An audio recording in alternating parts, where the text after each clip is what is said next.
perspectives. This last semester in my class, I had 4 students from China, 1 student from Saudi Arabia, a student from Pakistan. I'm trying to go through. I don't think I've missed anyone. And then, you know, different students you connect with. I had never met a student from Saudi Arabia, and so I was asking him some things about his home country, and so that's been a very interesting conversation. But when you connect with people, there's a student from India that I've become very good friends with. And the neat thing for me in the online and the offline program is I feel like the more countries I go to, I can be in any country and pick up the phone, and because of my relationship with students, be able to say, I'm lost or I'm stuck, and have a place to go. And that's important. And so education is very important. I can answer questions for you about what we do in the classroom if you want. I can show you our online program if that's something that you're just curious about. But what I'd like to do is talk to you a little bit about the 2 classes that I teach, and maybe just give you a couple of examples about some of the things that I do in the classroom that I think is maybe a little different than other faculty because of my discipline, which I'm going to tackle a little bit differently. One of the things that Dr. Chuck Borey talked about was our program is very applied. So we're a different institution with a different goal would be to prepare you for a PhD program. Our goal is really to prepare you to own your own business or work for a corporation. And so much of what you learn in the classroom at CMU, although you get the theoretical components, it's very applied. And so I'll talk a little bit how that applies, and then I'll give you some examples. And I just wrote down a couple. First of all, I'll talk about my Voice of the Customer class. One of the concentrations in the MBA program is the value-driven organization. And what we do with that concentration, is that 3 classes? I'm sorry? EDU, 3, yeah. Yeah. So what we do with that concentration is we try and give students an opportunity to differentiate their MBA by being able to say, I'm very aware of what a customer focus looks like from a marketing standpoint, from an information system standpoint. So the Voice of the Customer class that I teach is marketing related, all right? And what we do is, it's an 8-week course. We go through and we talk about quantitative and qualitative methodologies for capturing voice of the customer. And so the first week we talk about the importance of listening to voice of the customer, and then how you do that. And each week we cover a different methodology, and then how to apply that methodology. I find that students many times are very familiar with the basic quantitative methodologies, and my area of expertise is really a focus in qualitative methodologies. And so it's a nice match because I can give them give students a little bit of in-depth information about capturing voice of the customer with some of the qualitative techniques that maybe aren't as well known. And so we spend some time with focus groups. We spend some time with talking about in-depth interviews, a little bit of time with grounded theory, which is a more theoretical component of qualitative voice of the customer. In both of the classes that I teach, one of the ways that I try to make it very practical and applied is we do consulting in the classroom. And many years ago, probably 10 years ago, I've been doing this in the undergraduate program for quite a long time. But I was approached by a business that actually came to me with it was a small business, but came to me with a fairly complex question. And they heard that my undergraduate classes help. Could my class help them? And the question I thought was a little bit too difficult for an undergraduate class. And so for the first time I brought it to an MBA class. And though it seems maybe simple on the outset, it was quite life-changing for the students, for me, and then to see this business completely flourish because we were able to predict the marketplace in the classroom. And so a friend of a friend had heard about this consulting a small builder, Schaefer Builders, outside of Lansing, Michigan, which is a larger metropolitan area. And this was probably 7, 8 years ago. And this company was really struggling financially, and they'd come to a crossroad, and they really didn't know what to do. Should we continue building new homes? They were residential construction, not commercial construction. Do we continue building brand new homes from scratch, or do we go into remodeling? And so they had done a couple of remodeling jobs, but they found that they were pretty difficult, pretty time-consuming, a lot of opportunity for errors that you don't get when you build something from scratch. And so the builder came and he said, we don't know what to do. What should we do? Should I focus? Right now I'm about 20% remodel, and I'm 80% new business, new residential building. Should I keep it that way? Should we drop this altogether? And so what this MBA class did, we spent 8 weeks doing an opportunity analysis. And after we researched the tax code, we researched trends in the marketplace. I know those of you who have taken the marketing class, you talked a little bit about the marketplace and sociocultural trends and what consumers are thinking. How they behave, of course, affects the products and services that you offer, right? And so we began researching all of those components of the 5 environments. And what we found was really surprising. In America, there was a big trend toward what we call DIY, do it yourself. And since this time, I've become quite a big do-it-yourselfer myself, but I tried to not let that skew what we were doing. What we found was that this builder was actually doing the opposite of what the marketplace would demand. The cost of residences was becoming a little bit steep at the time. We were just starting in our economy of people losing jobs, and so because of this economic uncertainty, people were beginning to fix problems in their home themselves, but running into trouble with it. And then we also found that there was this trend for people consumers to fix part of the house and hire part of that out, but less home building. And so our advice, after we made the case using secondary data, we didn't collect any primary data. So this is completely secondary data. We told the builder, you need to do exactly the opposite of what you're doing. So make your focus all remodel and 20% new building. And that's what he did. And here we are, we flash forward many years later, and I get a Christmas card every year from this builder. As I said, the friend of the friend, I hear, he's offered many times, what can I do to your home? How can I? Because we changed his business in an area that he didn't have the capability to do. He was a builder, not a marketer. And the really neat thing then is to be able to contact students and say, here's what the builder is doing now, here's how well he's doing. Since that time, I've changed my model a little bit. Now, particularly in the MBA program, I think it's very valuable when we do consulting. The client doesn't pay me, doesn't pay CMU.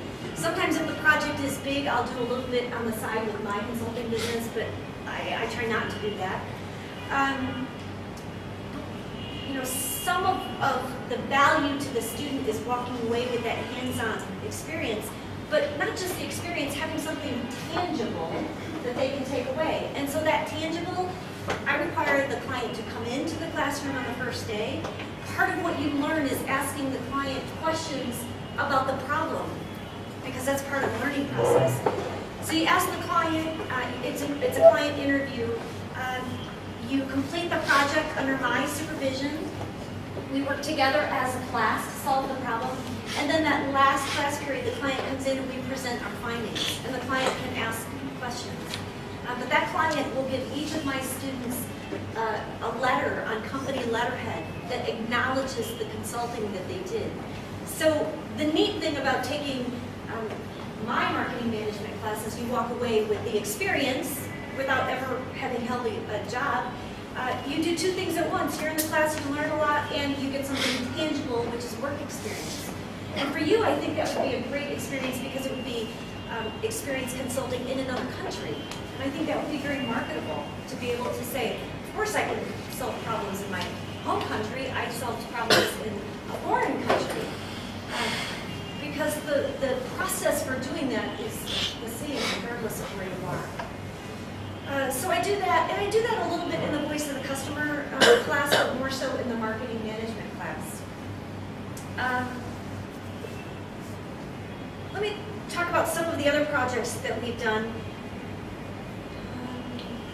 I was on the board of directors, I'm not anymore, but I was on the board of directors for the Michigan Make-A-Wish Foundation. Make-A-Wish Foundation is actually one of the most widely known brands in the U.S.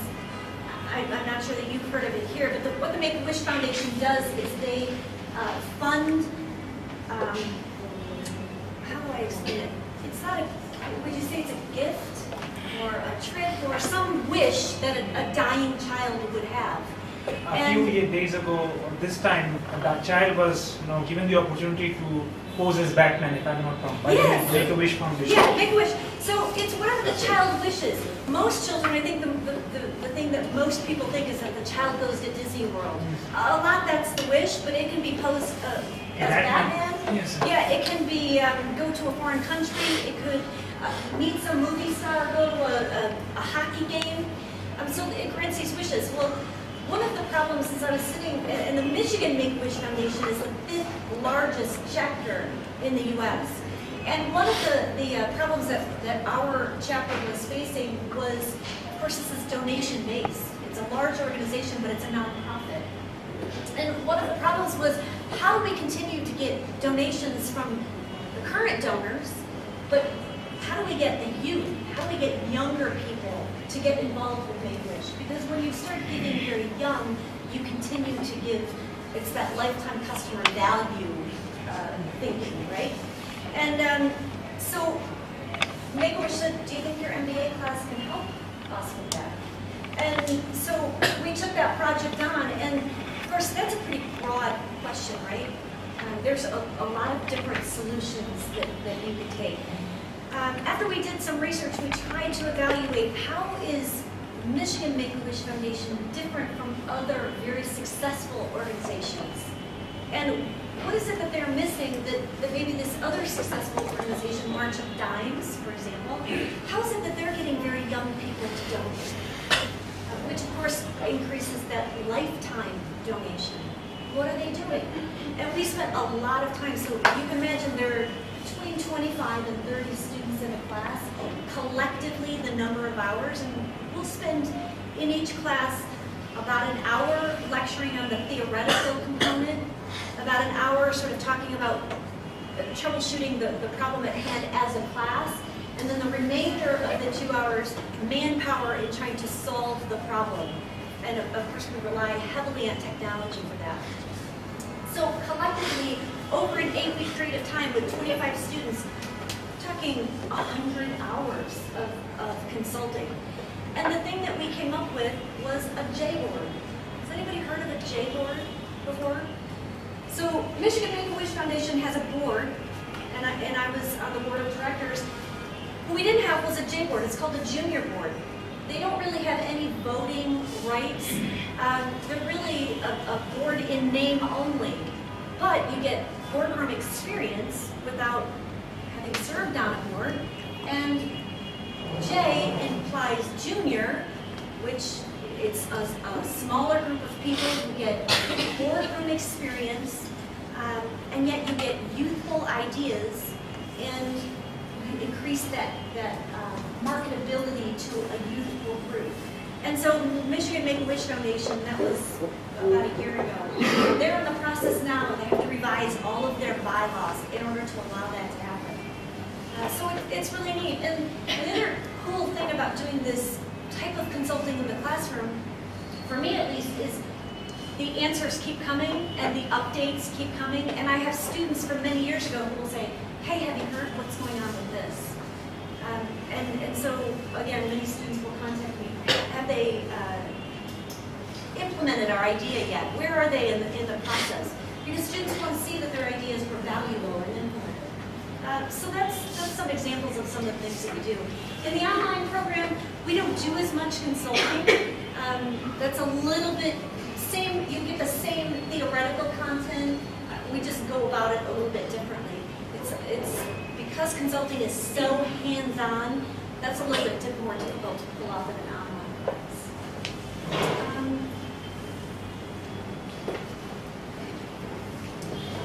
And I'll just kind of jump around here with different topics. I also sit on the marketing committee at Central Michigan University, which is another reason that I sort of jumped at the chance to come to EDU as a representative for CMU and try and bring all of us together. I sit on this committee under the Vice President of Marketing at Central Michigan University, and so I've been able to see the big picture of marketing at Central Michigan University and how we really boost the brand and the opportunity and the goal right now. CMU is on a 5-year mission to really boost our brand internationally. And so coming here and being able to talk to you guys and learn about EDU and try and convince you to come and visit us for 1 semester or 2 semesters, or as much as you can, helps EDU as much as it helps CMU.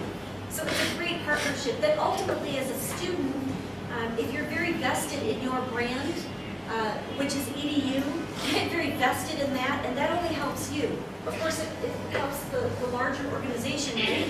But it helps you because it helps your notability when it comes to your degree. So I would really encourage you to take a vested interest in how you can help with the marketing of EDU, because we've been here, I've looked at the program, it's a quality program that you have an opportunity to learn from. It's a degree that's very important and will help you. And CMU would not have partnered with EDU if that weren't the case. So I would encourage you to leverage the partnership between CMU and EDU. It's in your best interest, ultimately. I'll talk a little bit about my course and then we can wrap it up. I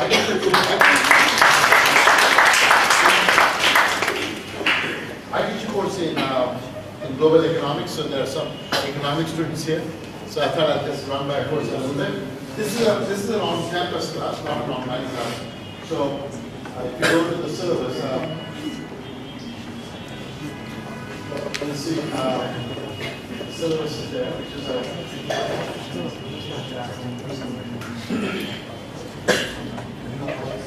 again, office hours. See, the office hours are 10 to 12 noon, and the appointment before and after class. So we have to have office hours specified. It's in my door, and as I said, my dean can recommend me if I'm not in the office when I stay in my office hours. We talk about the course information, the book, the exam dates is all there, as you can see. The exams are, and also the term member requirements like to make and the grading policy. All this in there. So you have 93 or more to get an A. 89 to 92 is an A minus and so forth. Everything is on. So student, yeah, go ahead. Yes. I'm sitting down, that's not good actually. So everything that you need. Yes, because he copied from us. Not entirely. All right. You can go down to the 60%, the C minus. No, it's not like you grades. We have 60 or No, this is an MBA, that's why. No, I think, oh, is it different from the? Yes. Undergraduate, if you get anything less than 80, you don't pass, of course. We can get a C, but that's not counted. But this is the standard grading structure all over the United States. This is not just CMUs. This is all over the United States. More or less. More or less. Yeah, some people are a little lenient, like Raffia, but we are not that lenient.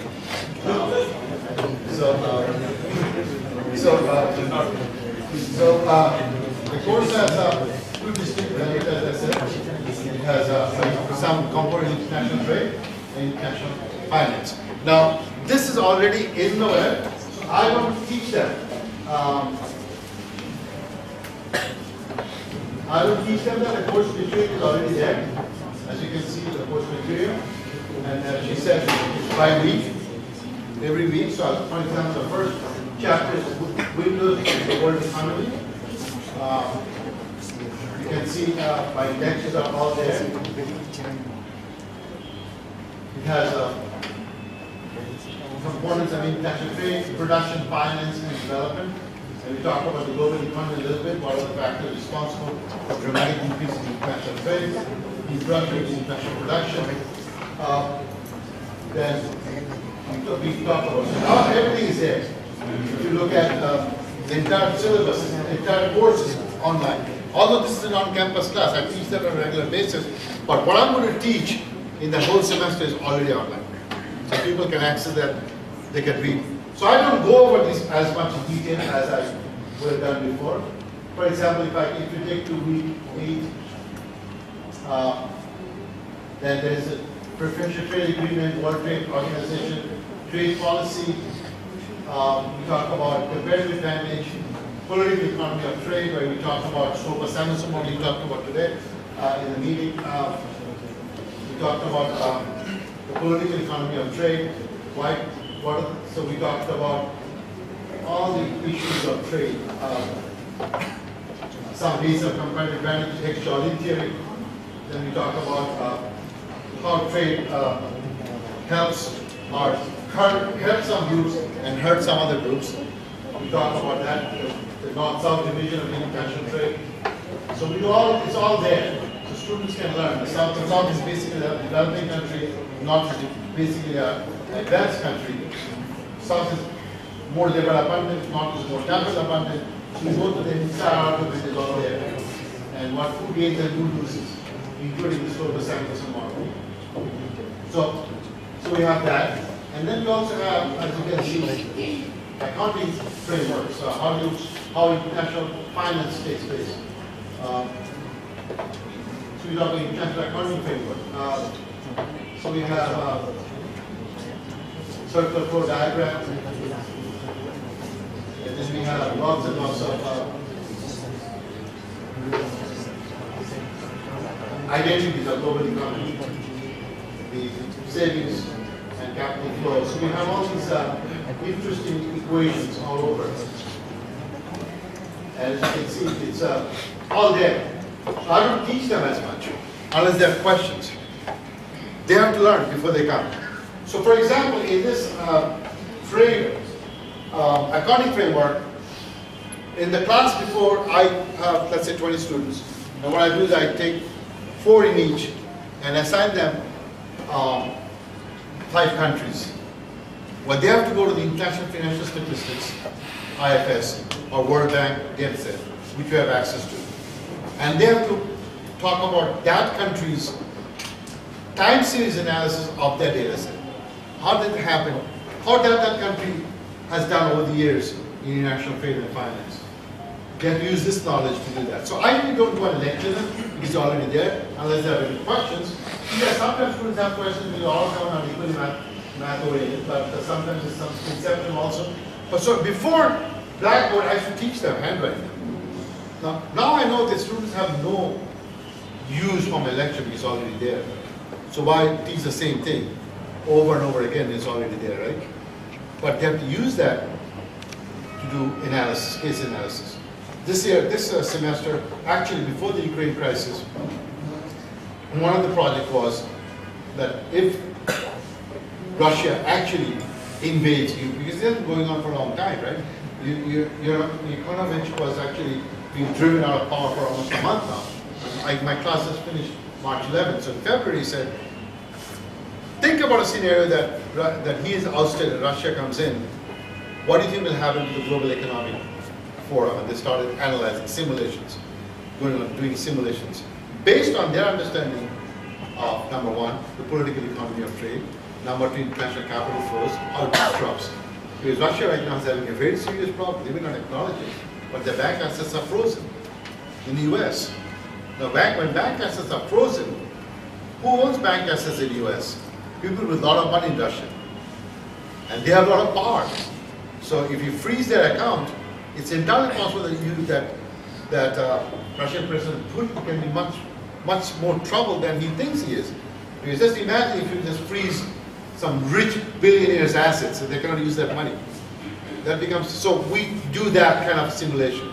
What is the impact on the global economy if suddenly $3 billion from each person, so about maybe $1 trillion or maybe half a trillion dollars is withdrawn from the market? What happens to the international circular flow of money? So we do that kind of analysis. And the students really love it. And they send me an email saying, oh, you almost predicted this, didn't you? I said, yeah, we did, because that's kind of normal. Then we have an IMF, where it's a launching pad for especially developing country students to really blame IMF and the United States for all their trouble. Some people blame Hasina's not going to election on US, and vice versa, right? So when there's a problem, US is the natural person to be, or country to be blamed. So we take the IMF and say, okay, name one instance where you can blame the Americans. Because IMF is actually an extension of the Americans, right? Because yeah, I said, okay, tell me. So each country, people have to come up with some scenarios. Because we are very lucky. I have, in my 24 students, I have 5, 6 of them that are Indians, 3 of them that are Chinese, 2 Iranians student, Saudi Arabian, Nigerian, Ghana, and minority students are Americans. There are only few American students. And so I said, okay, you can tell what areas where can you blame Americans for? So they take a case study, like Iran is a very good example. They are blaming the Americans for the sanctions. So, okay, now you blame it, that's good, but now let's channelize our anger and see what is the fallout of that sanctions. Then they have to go to economics and start the economics of sanctions. And so then once they do that, and they did that, which unfortunately I didn't bring the case study, they did that. And they said, okay, what happened before the sanctions and how the economy is after the sanctions. So did sanction work? Of course it did. And we go through that process. Is it actually helping shape Iranian behavior? Of course it's doing it. So I don't teach these. These are already there, unless they have any questions. But what I do is I take lessons from these and create case studies for them, which allows me to rest a little bit and not lecture for 4 hours.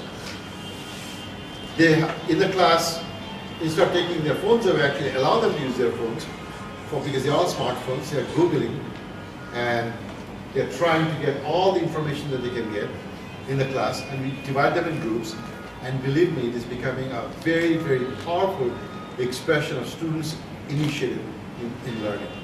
Because as you students know, that you learn in a very different way than we teach, right? Our teaching, my teaching or her teaching, no matter how good we are, we have one teaching method. But in this class, there are 60 learning methods. How can one teaching method be good for 60 learning methods, right? Maybe you like to study early in the morning, maybe she likes to study late at night, maybe she doesn't like to study at all, right? It's possible. It happens, right? So, how can we make that possible? Like if I'm teaching in a class and my lecture is only for 2 hours or 4 hours, I'm forcing you to pay attention to those 4 hours. And economics is not something that people like anyway. So why should I pay and come to your class and be attentive for 4 hours? I have absolutely no reason to do that, right? A successful professor will understand that dynamics. He'll understand, or she'll understand that this student is paying for me, I get paid because you pay, they're paying for me, and they want me, he wants me, he's taking my phones away, but he's taking all my fun away, and he wants me to pay attention to his class for 4 hours, when I'm least interested in that field. I really don't care what happens globally. In my small way, I'm giving an opportunity now. So she can, if she likes it, she can take early morning and go through the lecture right there when she's fresh. She can take it at late night when she's done all her commitments, her friends, her husband, her boyfriends, whoever, given all their time. Now she's free, she's now ready, right? And she doesn't like to study at all, so As well as an exam, I can use this because Dr. Chakraborty has open book exam. I'm smart enough not to really focus right now. I'll do it. I'll do all the classwork and study during the exam. So people have options. We have videos from YouTube. I paid $1,000 for videos by Edinburgh School. That talks about different aspects of international trade. That's already in there. So people go to those videos, and instead of taking my lecture on comparative advantage, they do a video on comparative advantage. I even have two rappers, black rappers, rapping about free trade, competition versus government intervention. It's a brilliant rap. I don't know if you've seen that. It's a 18 minutes rap. Two rappers, one a white guy and a black guy, rapping. One, the white guy is obviously for government. This is designed to break the stereotype, and the black guy is actually free market, and they rap about Keynes and Hayek. Now you can imagine how appreciative the student was about that rap, because that clicks their attention. So you give them a book and give this somber lecture between Keynes and Hayek, people didn't really get it. But the rap, immediately they got it. Because as I said, we are a very, very different generation. I don't know if I can get this, but I'll try. I'll try to show you what the student generation is today compared to what we were in the past.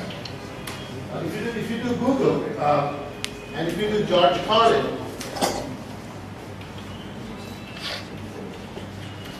on modern man, I don't know if they can get it. Let's see.